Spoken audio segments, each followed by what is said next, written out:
అందరికీ నమస్కారం. Welcome to our channel. మన దేశవ్యాప్తంగా ఉన్నటువంటి రైతన్నలకు మన ప్రధానమంత్రి మోదీ గారు అదిరిపోయే శుభవార్తను అయితే తీసుకొచ్చారు.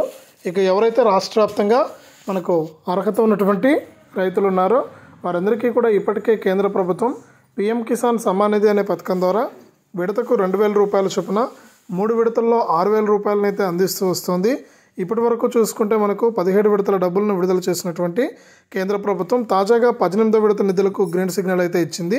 ఇక రాష్ట్ర వ్యాప్తంగా ఎవరైతే మనకు రైతులు ఉన్నారో వారందరికీ కూడా ఈ తేదీ నుంచి 18వ విడత కింద మనకు 4,000 రూపాయలు జమ అవుతున్నట్లు కూడా కీలక ప్రకటన జారీ చేశారు. ఈ నెల 28 నుంచి కూడా రైతుల ఖాతాల్లోకి ఈ డబ్బుల విడుదలకు గ్రీన్ సిగ్నల్ అయితే ఇచ్చింది కేంద్ర ప్రభుత్వం.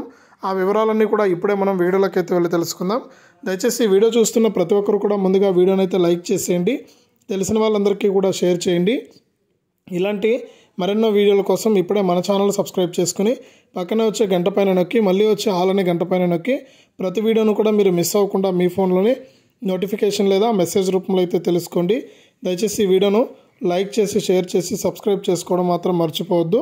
ఇక లేట్ చేయకుండా వివరాల్లోకి వెళ్తే మన దేశవ్యాప్తంగా అలాగే మన ఏపీ రాష్ట్ర వ్యాప్తంగా ఉన్న రైతన్నలకు కేంద్ర ప్రభుత్వం ప్రతి ఏడాది కూడా పీఎం కిసాన్ సమ్మాన్ నిధి అనే పథకం ద్వారా విడతకు 2,000 రూపాయల చొప్పున మనకు 3 విడతల్లో 6,000 రూపాయలను అయితే అందిస్తూ వస్తుంది.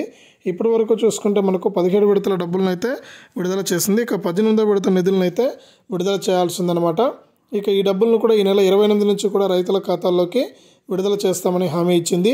కాబట్టి ఇంకా ఎవరైనా సరే రైతులు ఈ పీఎం కిసాన్ పథకానికి అప్లై చేసుకోకుండా ఉంటే తప్పకుండా అప్లై చేసుకోండి.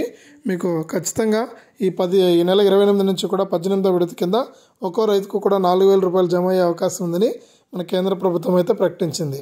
ఇది అప్డేటు. వీడియోని లైక్ చేయండి, షేర్ చేయండి. మన ఛానల్ని ఇప్పుడే సబ్స్క్రైబ్ చేసుకుని పక్కన వచ్చే గంట పైన నొక్కి మళ్ళీ వచ్చే ఆల్ అనే గంట పైన నొక్కండి.